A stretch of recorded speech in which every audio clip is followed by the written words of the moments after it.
It is time for the Cyber Executive Podcast, where we will be talking with top industry experts about risk, technology, and leadership. I am your host, Marc Ashworth, and today I had the pleasure of having my friend Larry Woods, who is the Chief Information Security Officer and Chief Privacy Officer with Post Holdings here today. Larry, thank you very much for being here as a guest on this episode of the Cyber Executive Podcast. Hey, Mark, thanks for having me. As CISO for Post Holdings. Post Holdings, a very widely known name if you go into our cereal brands, Fruity Pebbles, Honey Bunch of Oats. But as a holding company, we actually get a large number of other food businesses. Think of Bob Evans Farms with your sides like mac and cheese and potatoes. We have Michael Foods, who does eggs, cheese, potatoes, stuff like that. So kind of a broad range. And recently we picked up some pet food. So, Gravy Train, Kibbles and Bits, stuff like that. Oh, very cool. So definitely getting more diverse in that big pet market, right? So yeah, people love their pets, and we like feeding them. Yeah. So I guess that it's got to be a different challenge for privacy around pet names and everything versus people names, right? So is there certain laws on that? I haven't seen any yet, but I could definitely see some coming with, how much people like to take care of their pets and what they want to do. So, we'll wait for those regulations.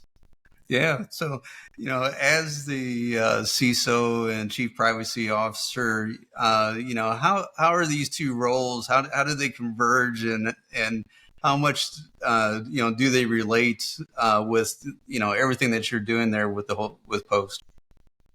Yeah, really interesting. And so, it all started with kind of a drive-by conversation. The CIO stopped in and said, we had turnover in the person that was leading the privacy group, and said, hey, what do you think about privacy?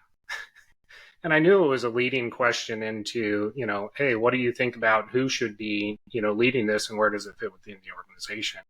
And as I really sat back and thought about it, and thinking through what is privacy, and what are the key outcomes, and you really start looking at the Venn diagram of, where's the overlap, where are they different?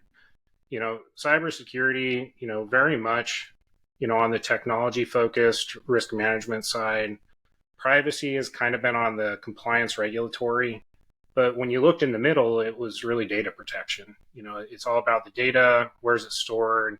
How are you protecting it? Who's processing it on your behalf? And so, you saw that.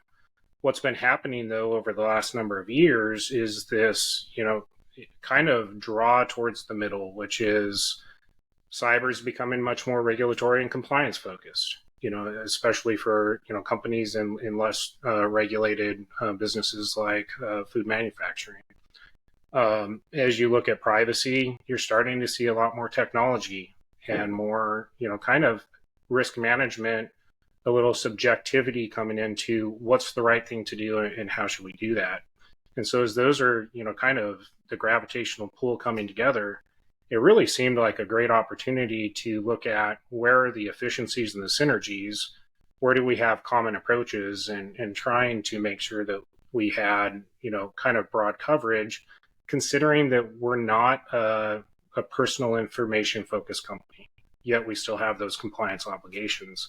And so I think, as you look at our industry, I think common across it, this might be something that you see much more of, because the two really do, have a lot of those synergies and a lot of those opportunities.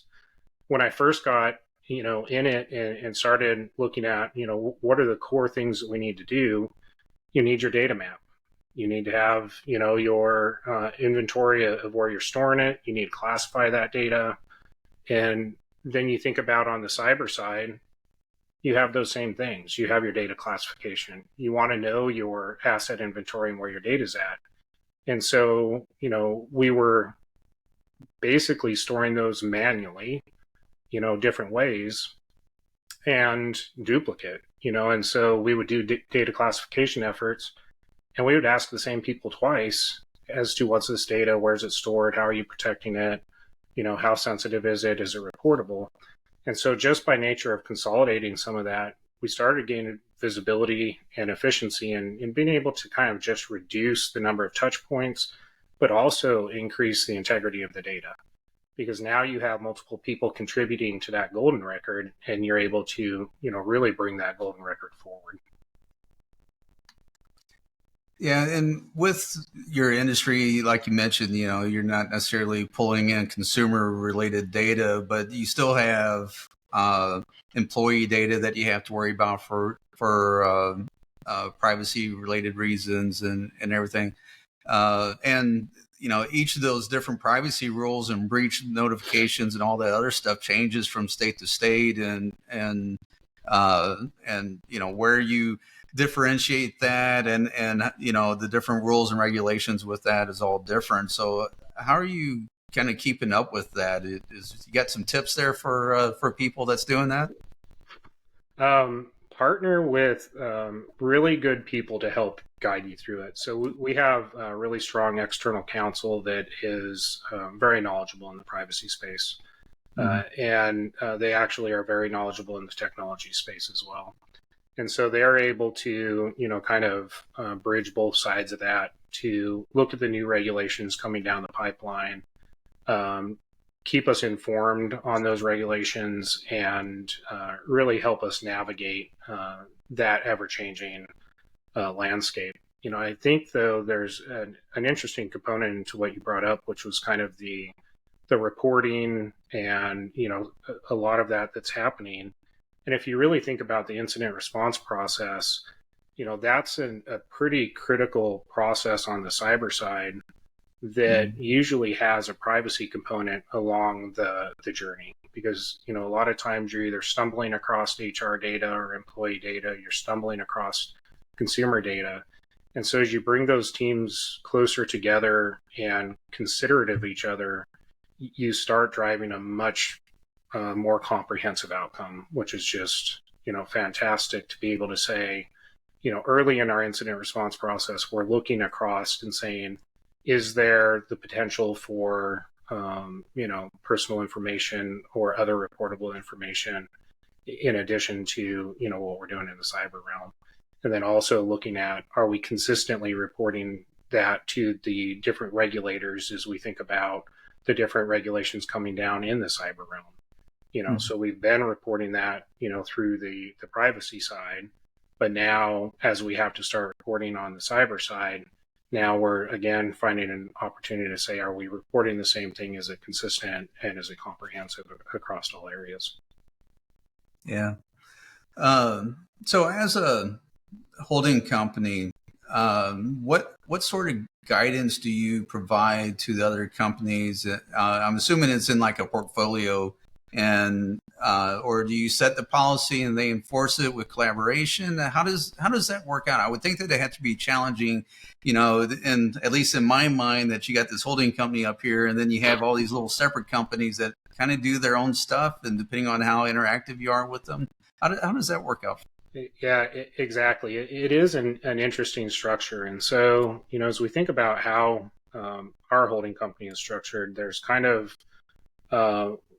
we've branded it strategic management. But, if you think about holding companies, there's kind of the diversified holding model where they basically buy companies and they leave them, entirely whole. All they take is a paycheck at the end of the quarter or month. On the other end of the spectrum, you have we buy and fully integrate. They just look like another person in the company. We're more towards that diversified side where we like to hold those operating companies, kind of separate, but we want to look for those key opportunities where we can drive efficiency. So things in like the HR realm, the cyber realm, procurement, in that the benefit outweighs kind of the lack of autonomy.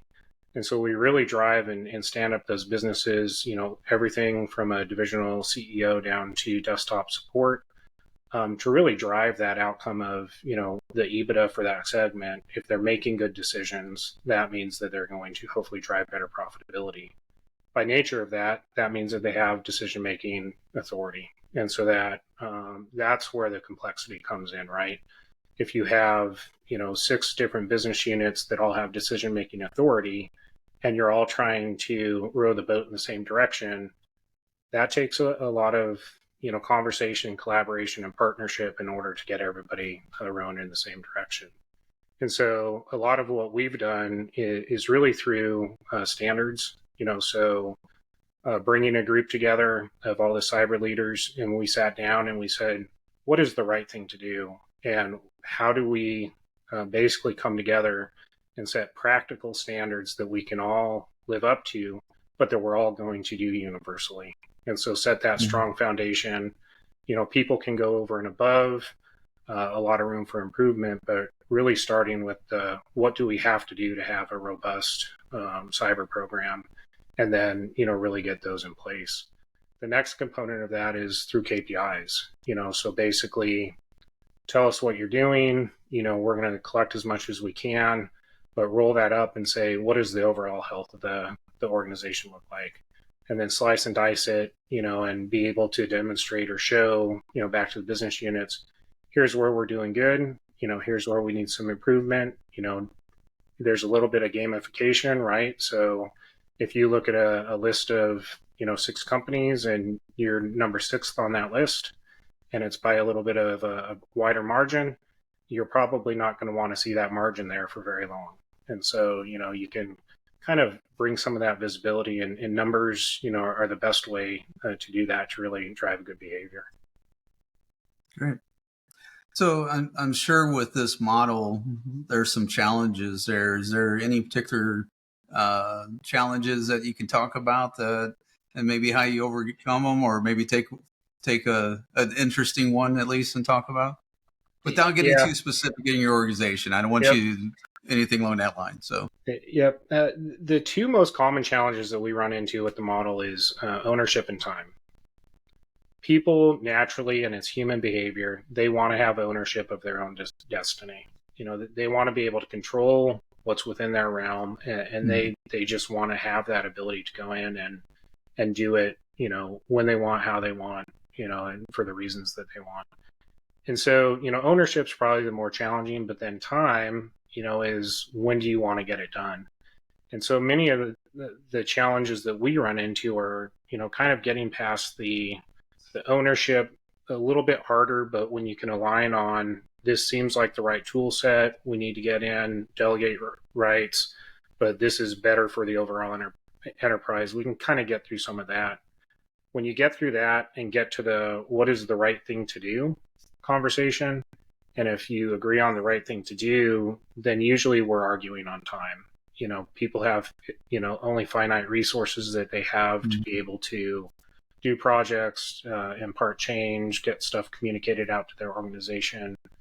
And so really sitting back and starting the conversation from, what is it? Is it the right thing to do? Once you know it's the right thing to do, okay, when is it that hopefully it's possible to get that done, rather than trying to set deadlines? And we failed many times in going in saying, we want this done by this date. And, that would create a lot of, consternation and pressure. Whereas if you just flip that and say, when can you get it done?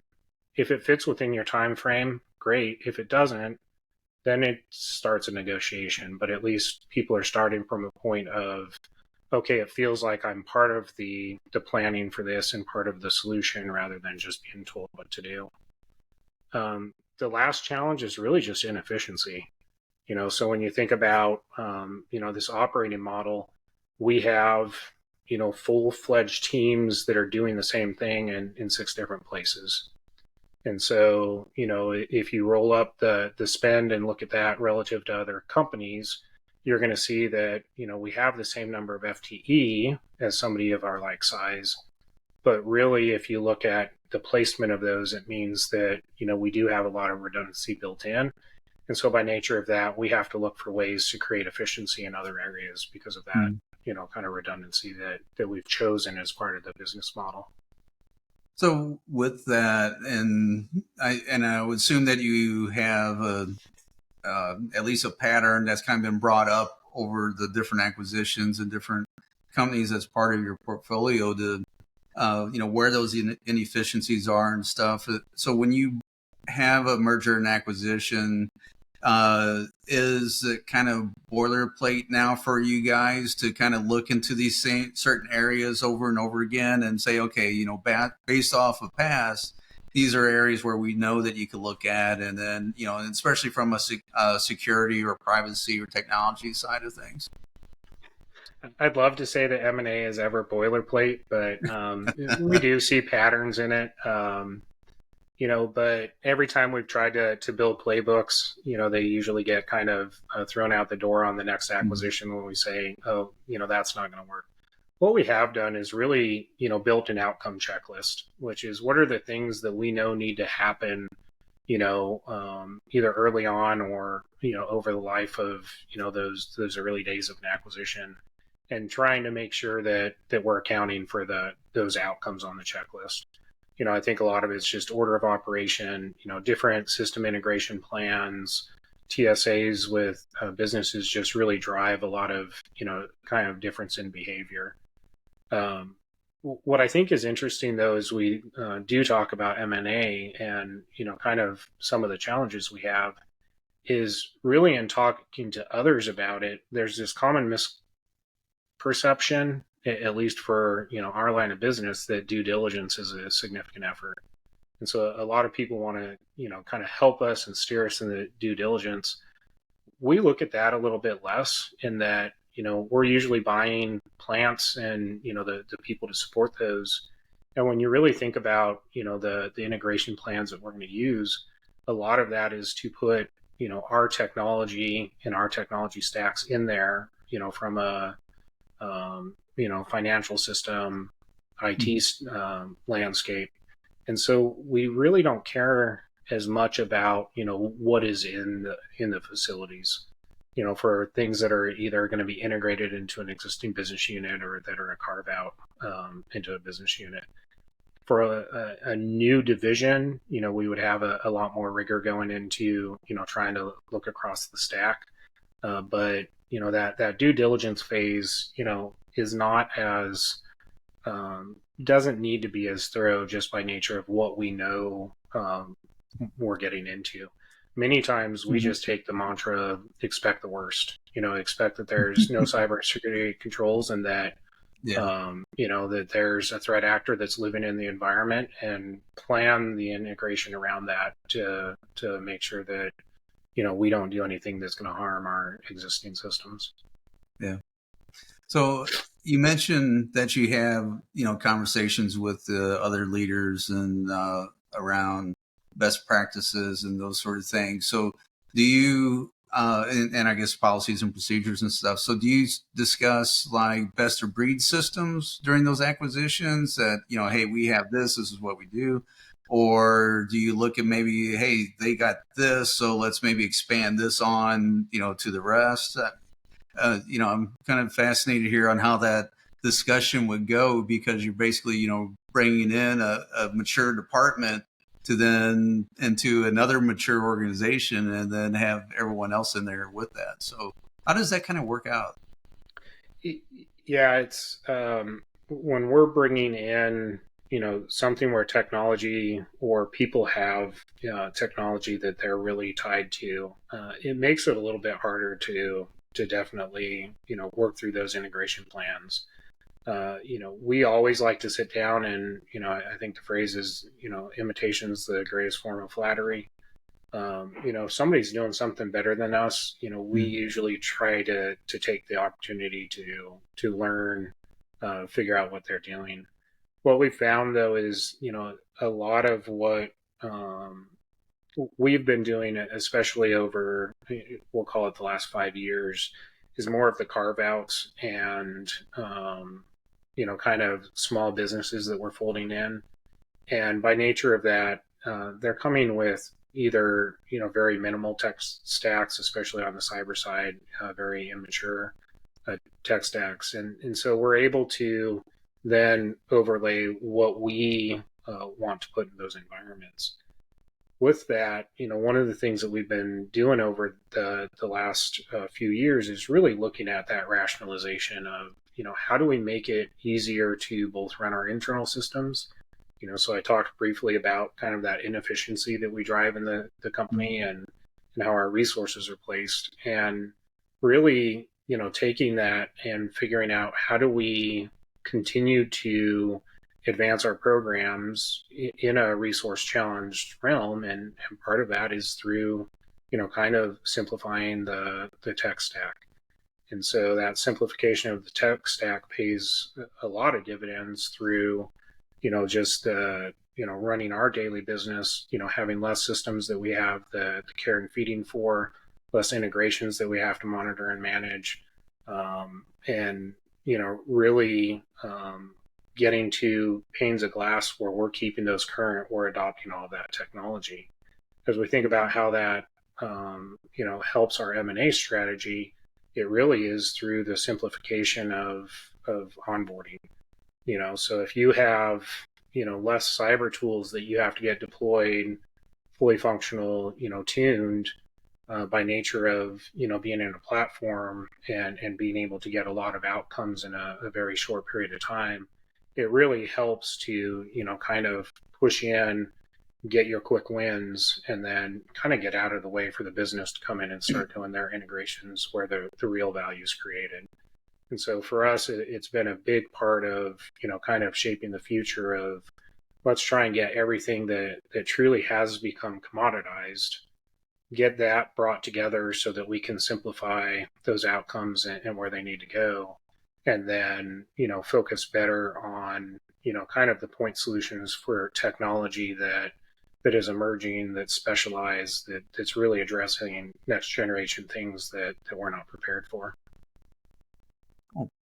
So kind of along that integration component of that with an M&A, what some recommendations do you have in those initial steps when you're securing your organization, you're getting ready to bring in the new and tying them in, making that initial connection into your network? What sort of recommendations do you have there for anyone that might be going through that or will be soon? Yeah, so we were early adopters of at least the zero trust principle, and really looking at how do we try to keep that separation and kind of security in between different zones. And so when we think about M&A, we take that and say their systems we don't ever want to trust because we didn't build them and we hardly know anything about them. And so, day one, it'll be, even if we're under a TSA, we try to keep those and the data, with kind of that strong delineation. And then many times we'll bring up our own networks and our own capabilities within those facilities to where, the networks just never touch. So that's been kind of one of the key cornerstones is trying to make sure that, we're not trying to intermingle systems, because I think that's where a lot of, integrations and, security incidents can be caused. One of the other things that we've really looked at is kind of speed in the early days. So when we think about, you're going into an environment, you just closed on it, and you need to go in, get your technology stack deployed, and get them operational. That first 30 days of an acquisition are the most critical because people are expecting change. And so, when you really think about people's ability to change, people's desire for change, most of the time they don't have a strong desire for it. But that first 30 days, after you close an acquisition, people are expecting something to happen. And so that's your opportunity really to go in and impart that change, to get the training in place, to really do some of those core cutovers, because people are just expecting it. And you're not having to, kind of work against, human nature. You're also kind of buying then the time to get integrations done after that. So if you get kind of the core technology out of the way, now you can hand it to the business, and then the business can be successful. And so, for us, and it's the thing that I've communicated to, our business leaders is, really use those early days as your opportunity. Prioritize your list, but see what you can do safely. It's not recklessly, but what can you do safely, and how much change can you push into that environment? Because it's only going to get harder over time as people get, more settled into the environment, as business processes are built up, between the new business and the old business. And so, just such a pivotal key aspect. And then I can't, leave the conversation without OT. Um, Mm. OT has always been, and will be, just an ongoing challenge, because you don't change that out. And so it's really going in, figuring out. Hopefully, they have IT/OT segmentation, doing some firewall reviews, making sure that seems to be pretty robust, understanding what third-party access is in the environment, and making sure that that's done in a safe, secure manner, trying to get those things put in as close to day one as possible to really make sure that you have good, strong controls, in the OT realm. Okay. So speaking around controls, as the chief privacy officer, there's got to be some challenges there around data privacy and the environment in a holding company, especially as you're bringing on new organization. What sort of challenges do you typically see from the privacy component of that? We talked the technology stack, but what about the privacy? So on the privacy side, the largest challenge we have is there's enough privacy information that we need to care about it, but there's not enough privacy information that the business is well versed in it. So if you go into, a social media company, everybody's going to understand privacy, because it's kind of a core tenet of you're interacting with people. People have personal information, and you want to have that ability and culture of privacy, flourishing in those types of organization. CPG manufacturing, we don't have a significant footprint.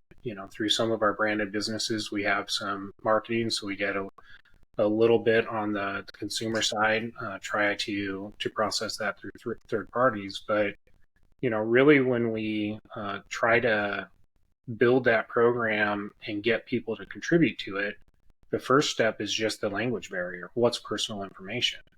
There's not a black and white list that you can hand to anybody that says this is personal information, because you add basically the personally identifiable information is, when you start getting bad, and it's the chaining of information that's more important than any individual data element. Can that chaining of information cause harm? If it can cause harm, then you have a reportable incident. And so there's a lot in trying to bring the culture along, through awareness, trying to, build up and increase people's vocabulary. But, really trying to create a privacy culture, in that we're going there, as a nation. I think we're just about at the 50% mark of, comprehensive privacy bills in the U.S. We do have Weetabix over in the U.K., so we have, the U.K. version of GDPR that we, work through as well. But, really things that we're having to kind of bring the organization along to say, this is why it's important. We don't make money off of consumer information, but we have to be good stewards of it. And so, something that we're definitely looking at on a daily basis. And then lastly, data minimization is just not built into our culture. So if you think about, a lot of the regulations we have, data retention is all about, you need to have it for this many years. In data privacy, it's, you can't have it for more than this many years. And it kind of flips that script on its head. And so then you have to start talking data minimization. And then along with data minimization is then, thinking through what is a business record. So again, for your regulatory compliance, you must have that document for 7 years. You need to have the formal document for 7 years, and that's the only one you need to worry about. In privacy, it's you need to understand where the formal document is and every draft or derivative of that document, because it's the information contained in it in multiple places. And Mhm. so really getting that mindset shift of, what is information, what is retention, how do we look at that life cycle and ecosystem is really a challenging realm in a non-privacy focused business. Yeah, and when it gets really sticky, like you said, when you have one law that says this and another one that says this, and okay, which one takes precedence off for it? And then if you get into the different states, and each state, like you said, is having their own rules because there's no national one here in the U.S. So it's definitely challenging off of there. And as a bank, we have all that for the consumers and everything, and it definitely makes it challenging to keep up with it and to handle that. So I totally get it. So let's change direction here a little bit and let's just talk in general here. So the security industry is always changing, and some cases are doing things that is doing the right thing. But what do you think from a security industry perspective could we be doing better? Um, that's a great question, but I think there's this big imbalance between the good guys and the bad guys. And I heard somebody describe this, and it's just really stuck with me, which is if you think about these people that do social engineering, they do that all day, every day. Mm-hmm. If you think about an elite athlete like Michael Jordan, he played basketball, 68 hours a week. He was an elite athlete. Mm-hmm. These hackers are doing the same thing, and they're elite athletes. We're taking an elite athlete and putting them against people in our companies that would be classified as, I don't know, high school, Grade school. high school sports players. We have some that are T-ball, Yeah. and so, it's recognizing that we're kind of setting up, our employees for failure sometimes as much as we do. It's how do we build the cybersecurity exoskeleton, right? It's you have to have a human in there ultimately pulling the strings, but how do they have enough tools and might to be able to kind of compete against the elite athletes? And I think that if we could figure out really how to better protect kind of our user base, a lot of the breaches go away. I think the latest I saw just a couple of days ago, it's back in the high 80s, low 90s for, breaches caused by human error.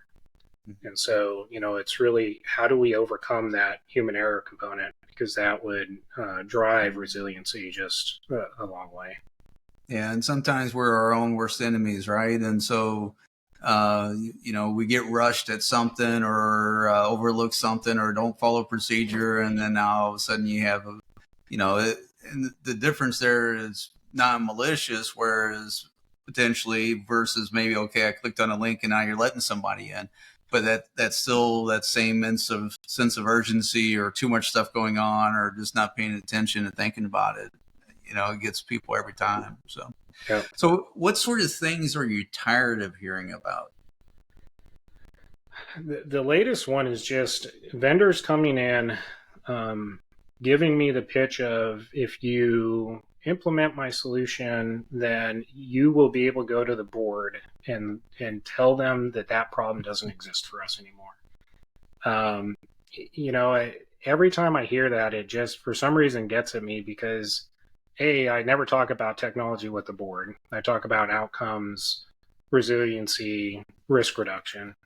And the solution that you're selling me should speak for itself. That shouldn't be the pitch, to start with. It should be something that I practically want and I want to put in my environment, not just, hey, this is something to appease the board, and that's just never going to be something that is going to work favorably for me. Yeah, I agree. And the other part for me is just the initial approach. Can I have 15 minutes of your time to to pitch you on this solution. I think this would be really what you're looking for. And it's like, well, how do you know what I'm looking for off of this? And you're not telling me anything about your solution right now. So tell me, give me something to go by, because when you check on the website of the product, it's just the general stuff, and it has still nothing to do with what they do. And I really like this, from a vendor side, I really like the ones that has a little short demo to where you can go and look at it without a paywall, to start with, and to where you can at least get an idea of what the product is before you do it. And I agree. It's like, I don't have the board asking me, how do you, do you have this solution in there? It's like, here's a problem. How are you handling or addressing this problem? Is more of how it is. So I had a vendor actually. It was a 2-sentence email that said exactly that. Here's the solution that I can fix. Get on a call with me for 15 minutes. If you're not impressed, I won't bother you again. And I was like, I actually do need that solution. So I got on, and he actually said, okay, now I'm going to have you do the demo for the 15 minutes so that you can see that it actually works. And I proceeded to entertain him. And at the end, it was the best sales pitch that I've ever had, because it was outcome based, it was short, and, it wasn't overly pushy to say, here's something that maybe, I'd be willing to look at, future on. Yeah, very interesting. That is a different approach, that's for sure. So what's some of the latest trends in security or even privacy that you're currently watching? Yeah, on the cyber side, right now it's kind of the exposure management, unified vulnerability management type area, trying to really understand how to overlay the controls that we have in place, the configurations within those controls, into kind of that prioritization of what should we be doing to maximize the risk reduction and protection in the environment. And, I'm seeing some movement in the space. Different solutions, I think, are catching pieces of it. And so I'm cautiously optimistic that we're going to see some significant movement to make that, something where we can be a little bit more pragmatic about we're handling it, or how we're handling it. And then on the privacy front, really automated pen testing and consent tracking. So my team has had to really dive pretty deep on the, when you get all of those banners and pop-ups at the bottom of the screen that say, privacy choices, and how do you want to accept all, reject all, really making sure that those are working. There's things that we program in there. We have creative agencies that are constantly, changing the websites and adding and removing stuff. And so really, once you've set that posture, what is your skew from the posture, and how do you keep it in check? And so really, kind of looking for the automation and ways that we stay on top of that so that we can stay in compliance. Very cool. Well, Larry, this has been extremely informational, and I really enjoyed the talk on the whole process that you go through for handling the different companies and stuff. I think that was extremely informative, and I thank you again for being here on the Cyber Executive Podcast for this week. So thank you again. Yeah, thank you, Mark. Thank you for having me.